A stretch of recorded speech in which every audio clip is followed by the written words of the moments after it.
Quisiera segmentar con algunos subtítulos este momento de reflexión, que quisiera rápidamente que nos pusiéramos en presencia del Señor. ¿Les parece bien? En el nombre del Padre, del Hijo y del Espíritu Santo. Amén. Dígnate, Señor, a darnos la fuerza de tu inspiración, para que todo lo que realicemos en ti comience y en ti acabe. Por Jesucristo nuestro Señor. Amén. Espíritu Santo, fuente de luz, ilumínanos.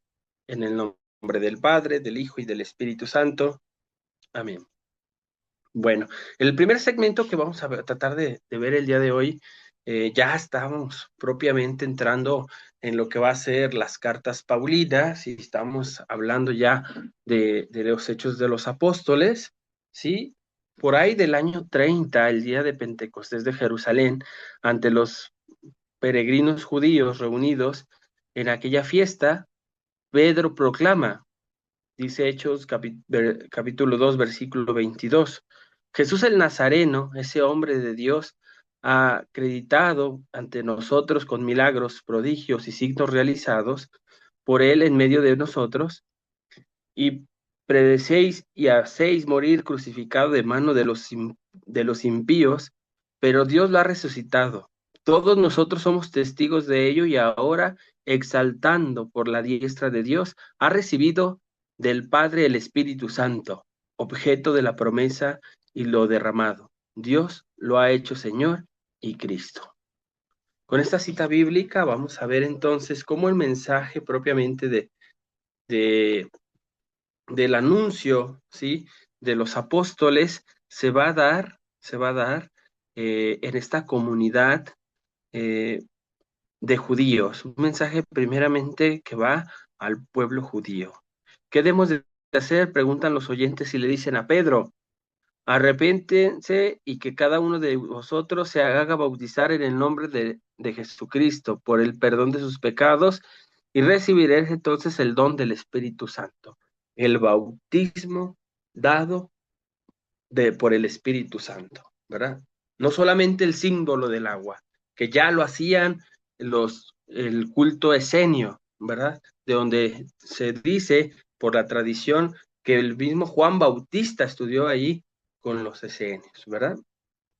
Entonces, ese es el mensaje que va a tratar de proclamar los apóstoles, el mensaje que nos ha llegado hasta hoy, lo que nosotros en el Evangelio vamos a llamar el famoso querigma: vida, muerte y resurrección de Jesús. En el mismo libro de Hechos de los Apóstoles, en el capítulo 6, en el capítulo 6 y 9, vamos a ver que los judíos de cultura aramea se añadieron pronto a la comunidad, y otros judíos de la cultura griega y los helenios.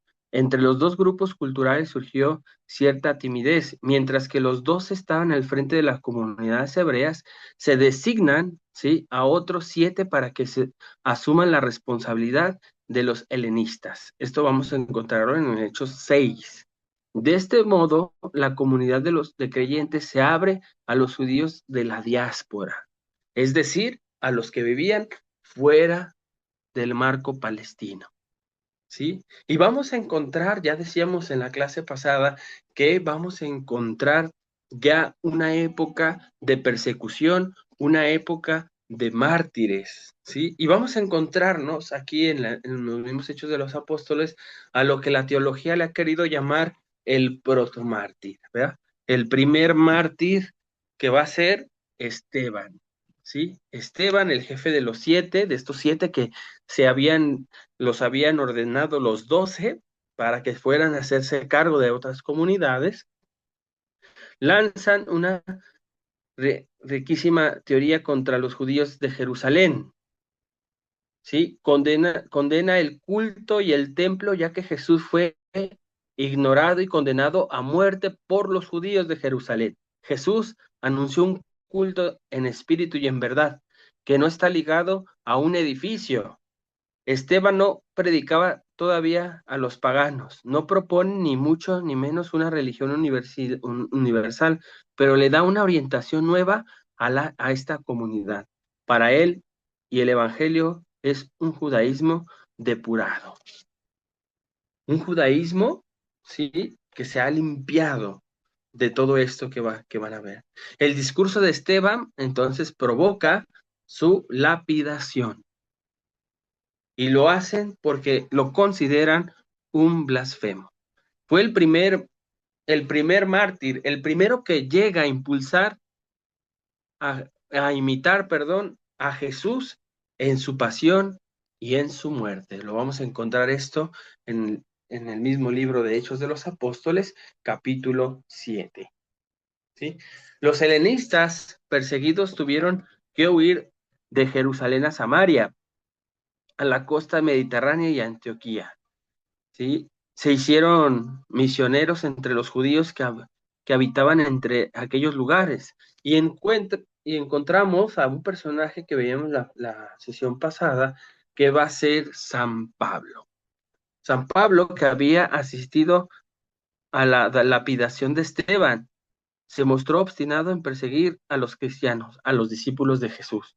Pero en el camino, eso ya lo veíamos la frase pasada, en Damasco se vio captado por se le sale al encuentro el mismo Jesús y pronto se convirtió en el primer predicador del Evangelio. Ya lo veíamos en la clase pasada, donde decíamos que se va a salir a tierras bastante lejanas, a tierras bastante extensas, sin importar que no sean judíos y sin importar que sean ellos los que eh, le cuestionen como los griegos y se aprovecha del gran conocimiento que tiene él para poder presentar a ese Dios desconocido que se da a conocer, ¿verdad?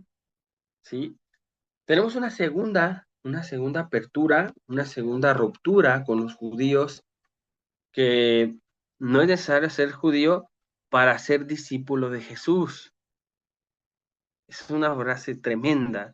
Esto lo vamos a encontrar en Hechos 10, ¿sí? 10 y 11. Una visión hace comprender a Pedro que el Evangelio se dirige a todos los hombres.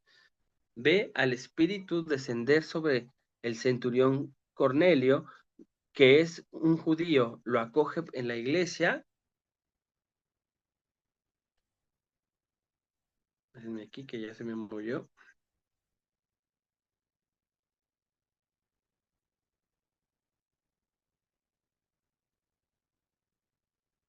¿Sí? Lo acoge la iglesia por el bautismo y admite en principio que no es necesario pasar por el judaísmo para llegar a la fe. En Antioquía, donde se refugiaron muchos de los helenistas, los discípulos de Cristo reciben el nombre de cristianos fíjense bien, por primera vez. Es la señal de que de aquí en adelante se distingue entre otros grupos religiosos. En Antioquía se convierten en el punto de partida de toda la evangelización del Imperio Romano. A lo largo de un primer viaje misionero, Pablo, acompañado de Bernabé, se dirige primero a los judíos en las sinagogas. El primer lugar que empieza a predicar Pablo es en las sinagogas y luego a los paganos sin imponer la práctica judía. ¿Qué quiere decir eso? Para San Pablo era importantísimo no imponerles esta parte de la circuncisión, por ejemplo, porque para ellos, para él, el hombre nuevo, ¿sí? En Cristo no era necesario porque el bautismo, ¿sí? La gracia se le va a dar a aquellas personas que por medio del Espíritu Santo, ¿verdad? La comunidad de Jerusalén piensa que es necesario imponer la circuncisión a los nuevos cristianos. En Antioquía hay dos comunidades, los que provienen del judaísmo y conservan sus prescripciones y que proceden del paganismo. Los cristianos de origen diferente difícilmente podían comer en común debido a las prohibiciones sobre los alimentos de los judíos. Por ejemplo, esa comunidad de judíos no comía carne de puerco. La comunidad que venía de parte del paganismo sí comía carne de puerco, ¿sí? Acuérdense que en el Antiguo Testamento también tenían una práctica muy eh, importante en la preparación de los alimentos, tanto en la forma de cómo sacrificaban a los animales, como no comer su sangre, ¿verdad?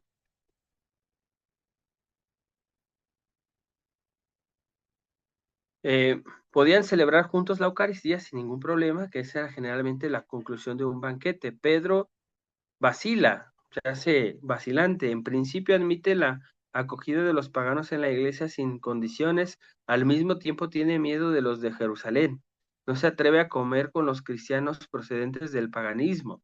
Pablo se le reprocha con, con aspereza, o sea, con dureza. Esto ya lo veíamos la sesión pasada, y nomás que yo quería citar bien lo que nos hizo falta la clase pasada, que eran las citas bíblicas. Esto lo vamos a encontrar en Gálatas 2. Esta tentación queda arreglada con un compromiso que suelen designar como el famoso primer concilio, el famoso concilio de Jerusalén, que decíamos que estaba más o menos fechado alrededor del año 51 después de Cristo. Por otro lado, Pablo y Bernabé, que han regresado de su misión en medio de Pedro, actúa como pacificador, se admite la posición de Pablo y no se impondrá ya las prescripciones judías. Sin embargo, Santiago logra imponer algunas concesiones a los cristianos llegados del paganismo cuando están mezclados con los de origen judío. Tendrán que abstenerse, por ejemplo, de comer sangre, ¿verdad? De este modo, la fe cristiana no está ya ligada al judaísmo. Nadie ha de sufrir un trasplante cultural para acceder al Evangelio. La iglesia se hace completamente católico, se hace completamente universal. La iglesia se hace realmente universal y no cabe duda de que las dos tendencias, la de Pablo y la de Santiago, permanecen en el interior de la iglesia. Continúa la lucha de influencias, pero Pablo se esfuerza por mantener la unidad entre los grupos, haciendo a través del imperio una colecta para los cristianos de Jerusalén en apuros, ¿sí?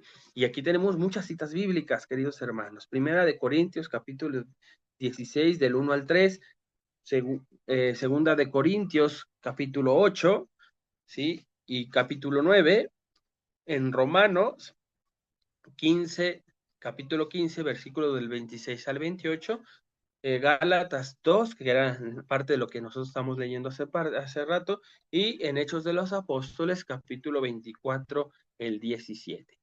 ¿Sí? Todas estas citas bíblicas están recogiendo estos hechos históricos que estamos nosotros aquí citando, ¿verdad? Y bueno, ya hablábamos también en la sesión pasada de la dispersión de los apóstoles a través del mundo.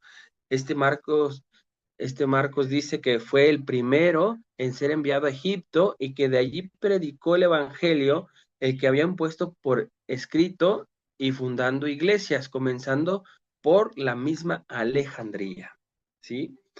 Tal era la situación de los judíos mientras los santos apóstoles y discípulos de nuestro Salvador se habían esparcido por toda la tierra. A Tomás, según quiere una tradición, le tocó la suerte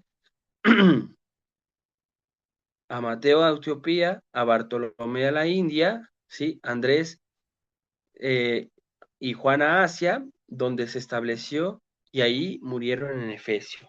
Pedro, según parece, predicó en el Ponto, en Galacia, en Betania, ¿sí? En, en Capadocia y en Asia. Los judíos de la diáspora al final llegaron a Roma y fue crucificado con la cabeza abajo como él mismo había pedido morir. Eso también ya lo veíamos la vez pasada, ¿no? ¿Y qué decir de Pablo, que desde Jerusalén hasta el rincón más profundo del imperio lleva la predicación completa del Evangelio? Esto lo dice Orígenes, literalmente en su túmulo 3, en sus comentarios sobre el Génesis. ¿Sí? Ya estamos hablando, ¿sí?, de los discípulos de los apóstoles que van a estar recogiendo, ¿sí?, estos hechos históricos que serían lo que nosotros hoy hablamos de la era patrística, ¿verdad? Bueno, déjenme me adelanto un poquito. Fíjense bien.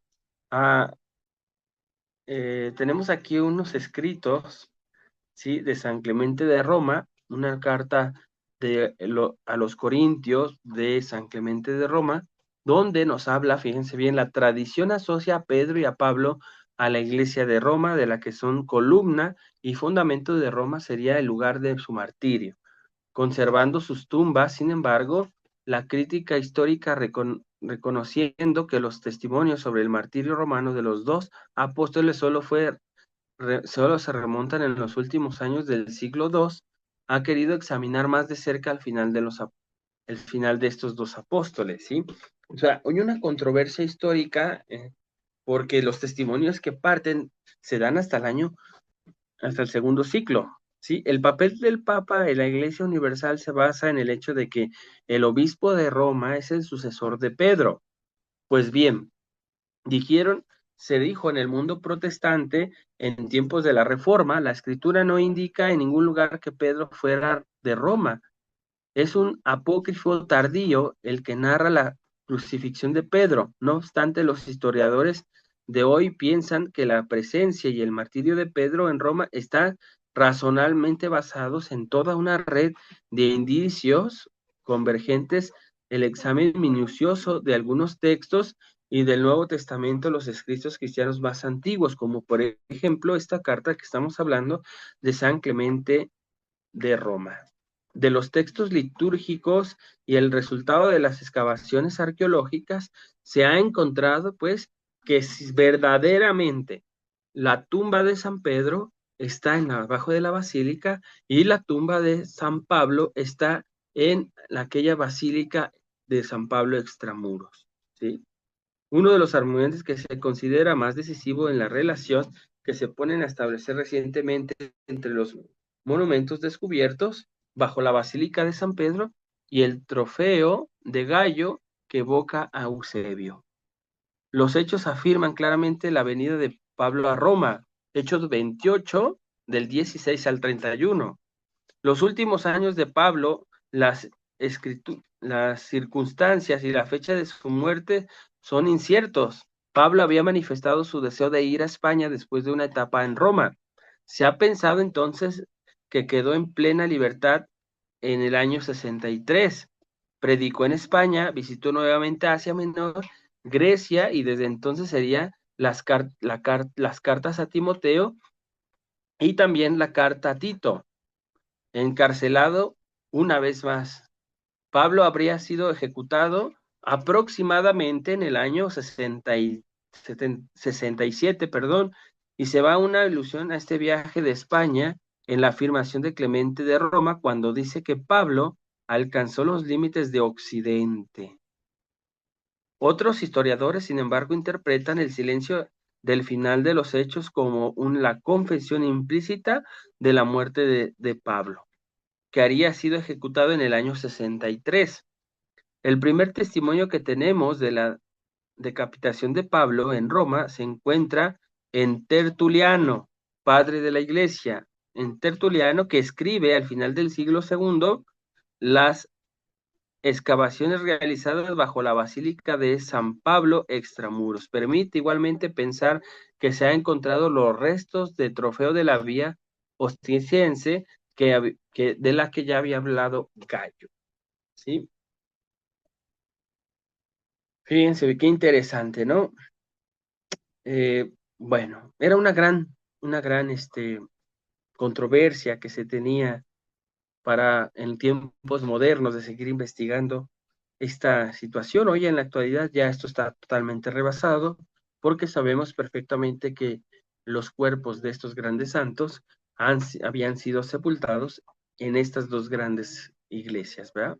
La Basílica de San Pedro, que siempre ha tenido un culto muy particular ya en los primeros siglos, y el, la carta que se daba aproximadamente eh, eh, de este obispo, fíjense, más o menos este San Clemente Romano, o Clemente Romano, vamos a decirlo del término histórico, Clemente Romano, su carta alrededor del año 95, fíjense, estamos hablando que está prácticamente fechado a la par de algunos textos evangélicos, ¿verdad?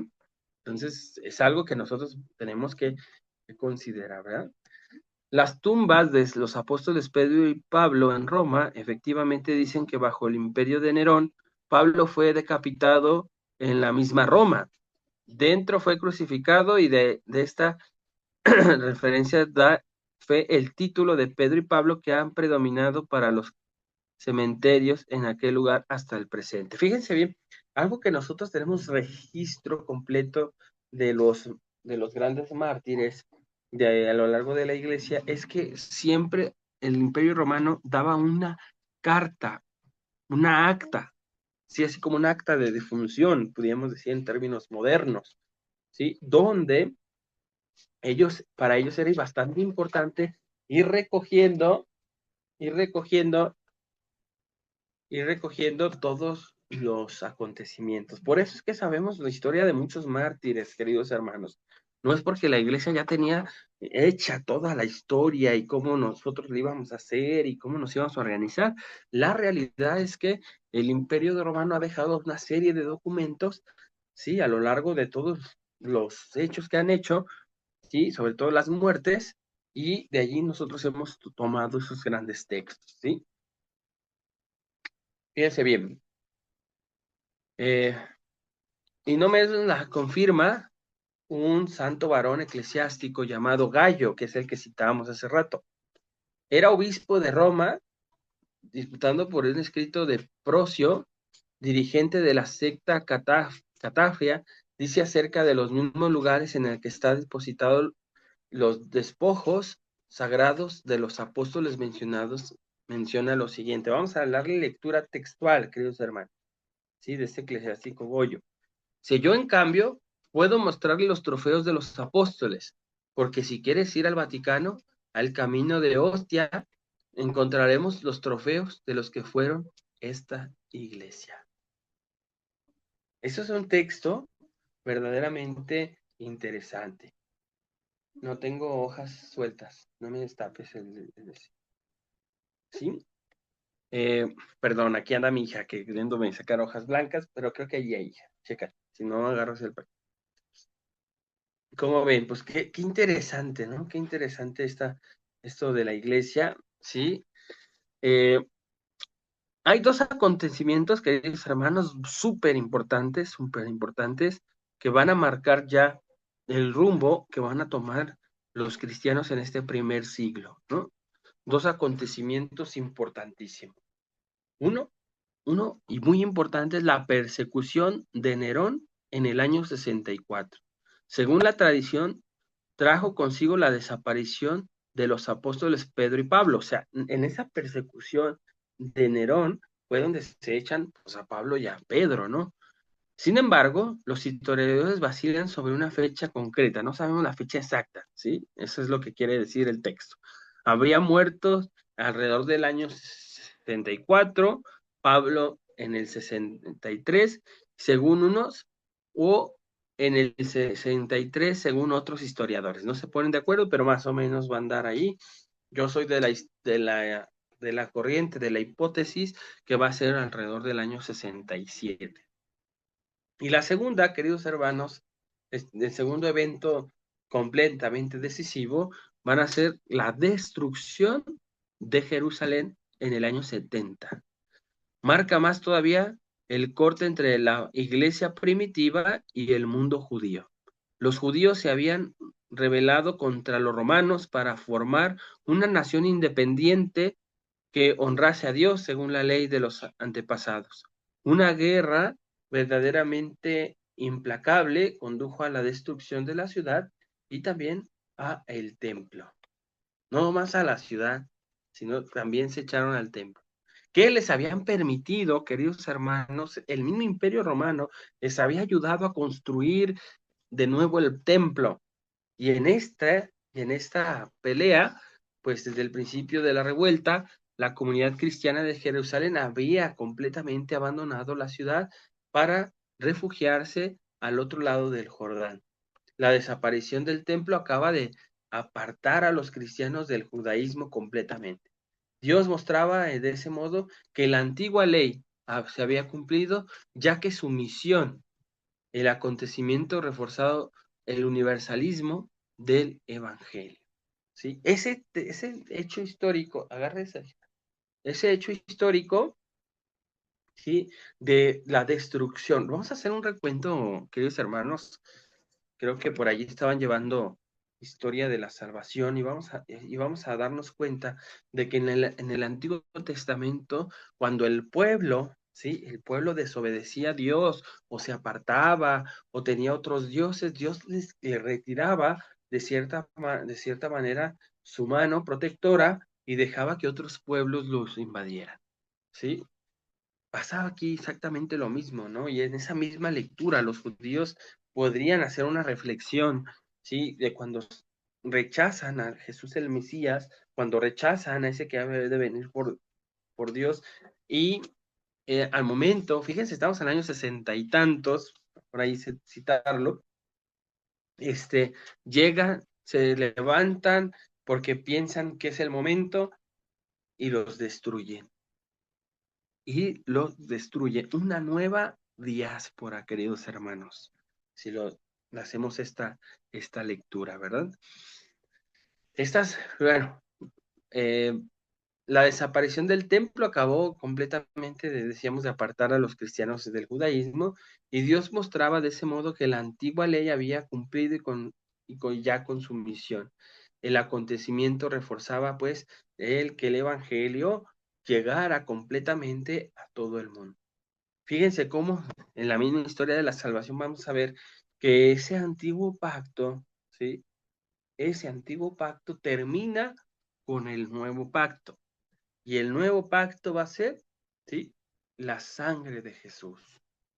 Por eso decimos en la Santa Eucaristía, ya desde este tiempo los textos van a hablar de de la sangre de la alianza. Fíjense bien, sin templo el judaísmo se reorganizó, ¿sí? Ahí por el sur de las tierras y marcaba bien su oposición al cristianismo. Entre estos últimos, los que seguían todavía con la práctica judía no constituyen ya más al pequeño grupo más asimilado más bien a unas sectas. Y así empiezan. Estos dos eventos, queridos hermanos, son los eventos que más van a ir preparando, ¿sí? Del Imperio Romano que como preparación evangélica, ¿sí? Y ese sería como otro gran subtema, ¿no? Fíjense bien, Mellington, obispo de Sardes en el Asia Menor alrededor del siglo II, se dirige en una carta al emperador Marco Aurelio, que tiene la reputación de filósofo, es decir, de un hombre, acuérdense que en la filosofía de ese entonces era un hombre gran sabio y prudente, para defender a los cristianos perseguidos. Millington presenta una doctrina como una sabiduría de vida, como una gran filosofía, y demuestra que se da una coincidencia providencial entre el comienzo del imperio y la aparición del cristianismo. Jesús nació bajo Angustio, ¿sí? Y predicó bajo Tiberio. La iglesia y el imperio están asociados como su realización recíproca. Este tema del imperio como un marco providencial para la predicación del evangelio se repetirá frecuentemente también en Pascal y en Pegul. También lo tuvieron gran en cuenta. Y este discurso, ¿sí? De querer empatar ese nacimiento del cristianismo de Jesús con el Imperio Romano va a ser lo que va a ir preparando poco a poco para que nosotros como iglesia vayamos cada vez poco a poco metiéndonos más a todo lo que era el imperio, ¿sí? Hoy no, no son, no somos tan sensibles en la lectura histórica, sin embargo, el cristianismo no es una doctrina intemporal. Después de ese nacimiento en el mundo bíblico, se arraigó profundamente en el mundo romano, que se convirtió en el primer terreno de evangelización. Desde Pablo escucha la llamada del macedonio. Muy pronto fueron también evangelizadas Persia y quizás la India, pero la barrera política y militar que consistía el imperio persa puso muchos obstáculos a esta gran predicación. Por el contrario, con la parte occidental, el Imperio Romano había logrado ya la unidad de todas las cuencas del Mediterráneo. La circulación de personas, de mercancía y de doctrina se encontraban en ningún tipo de, de problemas, podían convivir, ¿sí? La predicación, los predicadores del Evangelio utilizaron no solamente las posibilidades geográficas y materiales que les ofrecía el imperio, sino igualmente los medios de expansión, las formas de pensamiento que habían marcado el cristianismo hasta nuestros días. Esto plantearé algunos problemas cuando el cristianismo del Mediterráneo se ha propuesto por los cuatro ángulos del mundo desde el finales del siglo XV, y lo vamos a ver cuando lleguemos a ese entonces con los grandes descubrimientos, ¿verdad? Vamos a ver el descubrimiento de América, la, toda esta nueva tierra, ¿no? Es el imperio el que nace en el año 27 antes de Cristo al frente como el primero de los ciudadanos. Guarda y transmite los títulos del emperador, ¿sí?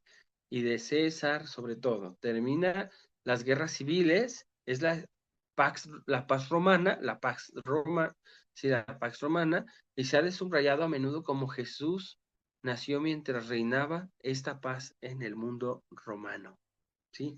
Desde entonces, el mundo mediterráneo se inscribe en una sola, única política y administrativa.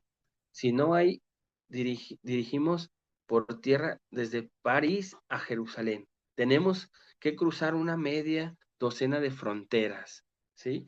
En el siglo I, todo aquello formaba un mismo estado. No había divisiones, queridos hermanos, ¿verdad? Era un solo estado. Entonces, vamos a ver toda esta parte. ¿Cómo ven? Sí, bastante interesante. Dijimos que ya nos vamos a meter ya propiamente a la parte completamente histórica. Estamos ya saliendo poco a poco de lo que ya son las cartas, eh, las cartas católicas, las cartas paulinas, y lo poquito que nos queda recorrer de lo que va a ser eh, de lo que va a ser mm, pues ahora sí que los hechos de los apóstoles, ¿verdad? Así que, como ven, así más o menos es lo que vamos a estar. Ya encontré mi texto que les voy a enviar. Yo creo que ahora sí se los envío más bien al rato, sin ningún problema, ya para que el hermano que se encarga de pasar la información la vayan pasando, ¿sí? Voy a mandarles un libro, queridos hermanos, alrededor de 500 páginas. Ese libro no es el que estamos llevando ahorita, ¿sí? Pero les quiero ir mandando material para que en algún momento ustedes puedan ir leyendo, ¿sí? Porque ahorita es como una pasadita rápida a lo que vamos a dar a la historia de la iglesia, pero que ustedes tengan documentos. A mí me interesa que ustedes se puedan documentar de manera individual, que se puedan documentar, tener bien fijo más o menos los tiempos, los marcos, lo que va marcando la iglesia. Y entonces les voy a mandar, yo creo que hoy mismo, un libro de 500 páginas para que lo tengan ustedes allí en su biblioteca digital, para que lo vean y estén ahí. Y ya después, al término de nuestro curso, les voy a mandar un libro bastante interesante que va a abarcar del siglo I al siglo XV, y les voy a hacer una recomendación del volumen 2 que va a ser del siglo XV hasta el siglo XX, ¿sí? Y pues enriquecernos en esta famosa historia de la iglesia, que vamos a ver cómo el Espíritu Santo va a ser el que va a llevar el hilo conductor, ¿sí? Y nos da certeza de que ese Espíritu Santo divino, ¿sí? Nos libra del error doctrinal, ¿sí? Que va a ser parte de la custodia que se va a llevar durante todos los siglos, y que todavía en la actualidad, queridos hermanos, estamos llamados a ser fieles a esta misma doctrina, ¿sí?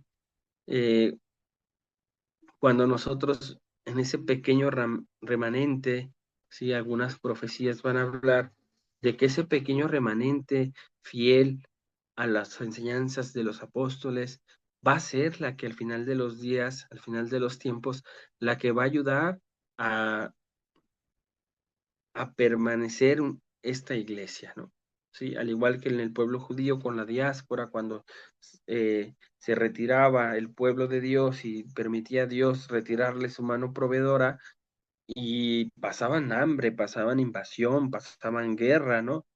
De la misma manera, nuestra iglesia, algunos autores van a hablar de que si nuestra iglesia también cae en esta situación de quererse alejar, hoy vemos a Europa católica completamente complicada, lo veíamos en la primera clase no me acuerdo si lo mencioné, pero ahí en las estadísticas estaba reflejado que en los últimos 2 años el mundo cristiano ha crecido en número, pero solamente en la parte de Europa es donde va disminuyendo, ¿sí? Y hay una gran advertencia que dicen algunos autores de otras religiones, como por ejemplo, algunos autores musulmanes, van a decir que ellos en la actualidad están ganando la guerra contra el cristianismo. Y uno puede preguntar, ¿pero por qué? Y nos dan la respuesta, ¿no? Nos dicen que han ganado la guerra, escuche bien el término, querido hermano, la guerra demográfica. La guerra demográfica. Porque mientras que nosotros, los mundos cristianos, los países cristianos, se promueve la ideología de género, ¿sí? Los anticonceptivos, las cuestiones abortistas y todo esto, en el mundo musulmán se promueve la procreación de los hijos. Y luego todavía agreguele que todavía es la poligamia, que puede tener más de una mujer, un hombre puede tener más de una mujer, según ellos, las que pueda mantener, pues imagínense. Nos están ganando la guerra demográfica en España. Hay lugares ya, me estaba yo viendo con algunos amigos de allá, donde ya hay iglesias católicas que se las han comprado de los musulmanes, que ya son sus lugares de culto. Entonces, tenemos nosotros que seguir conociendo nuestros orígenes para no cometer los mismos errores, ¿verdad? ¿Cómo ven, hermanos? No sé si hay alguna pregunta, ¿sí? ¿Alguna duda?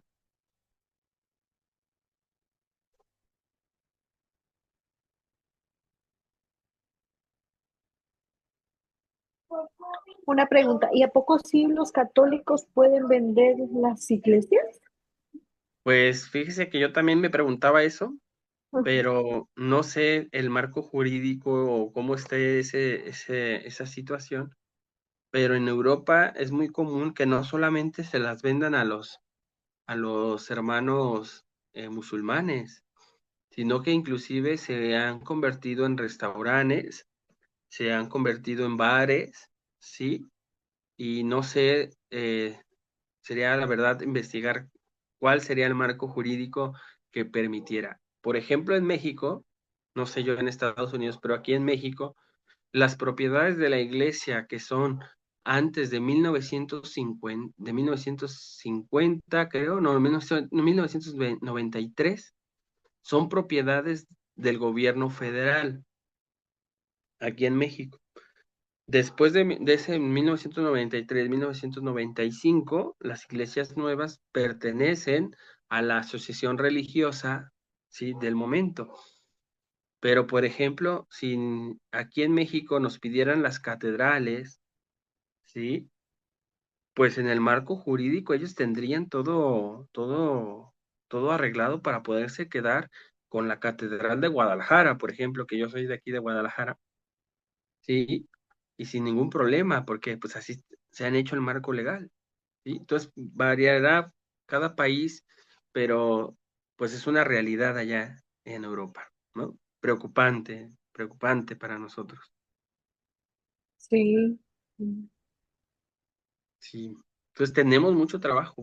No me voy a cansar mientras que estemos pasando la historia de la iglesia, sobre todo cuando vayamos a entrar, queridos hermanos, a, a las herejías, que ya me muero para que lleguemos a este punto, porque nos vamos a dar cuenta cuando estudiamos las herejías, que las herejías son muy actuales. No hay nada nuevo, decía el padre Munilla de España, en cuestiones de herejía no hay nada nuevo, es todo reciclado y lo vamos a ver, aquí lo vamos a descubrir cuando descubramos todas eh, estas herejías. Las herejías son verdades a medias o verdades deformadas del primer mensaje que daban los apóstoles, ¿no? Que va a ser la sesión que viene. Ya nos vamos a empezar a meter un poquito a cuáles eran las primeras distorsiones que se daban ya en el siglo segundo, siglo tercero, ¿sí? Pues de estas distorsiones del cristianismo. ¿Cómo ven? No, pues nos queda mucho por aprender. Sí, hay Queda muchas mucho. cosas que no sabemos de la iglesia, sí. Así es. Y con una certeza, con una gran esperanza, que a pesar, fíjense bien, hermanos, a pesar de las dificultades que la iglesia siempre ha pasado, vamos a encontrarnos que siempre ha salido triunfante. Y por muchos siglos se ha visto que ha sido ya, no, dicen, ya es el momento del apocalipsis, ya es el momento del fin de los tiempos. Y no, cuando llegó el mundo protestante pensaban que se nos había acabado el catolicismo. Y sin embargo Dios da ese remanente fiel y surgen grandes santos. Cuando hay un momento de crisis, nos vamos a dar cuenta a lo largo de estos 20 siglos, cuando hay un momento de crisis en la iglesia, tiene que dar Dios una respuesta con los santos. Y eso nos toca a nosotros, hermanos, ¿sí? Si yo no me fortalezco, si yo no me reflexiono en mi interior, ¿para qué tanto puedo yo alcanzar mi santidad para poder hacer un cambio verdadero en nuestra sociedad? ¿Sí?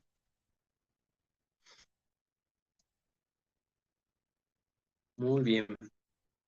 Pues si no hay nada más, queridos hermanos, Muy bien. No, sí, nos sí. queda mucho por aprender, pero muchas gracias, ¿eh? Bueno, pues muchas gracias a ustedes. Dios me los bendiga mucho. Y si no hay Sí. nada más, nos vemos la siguiente semana. Yo les prometo que ya estar puntual, ¿verdad? Y mandarles este libro para que vayan ustedes mismos, ustedes mismas, viendo todo lo que nos falta, ¿verdad? Ok, muy bien, muchas gracias. Gracias, Dios los bendiga mucho. Igualmente, que Dios lo bendiga.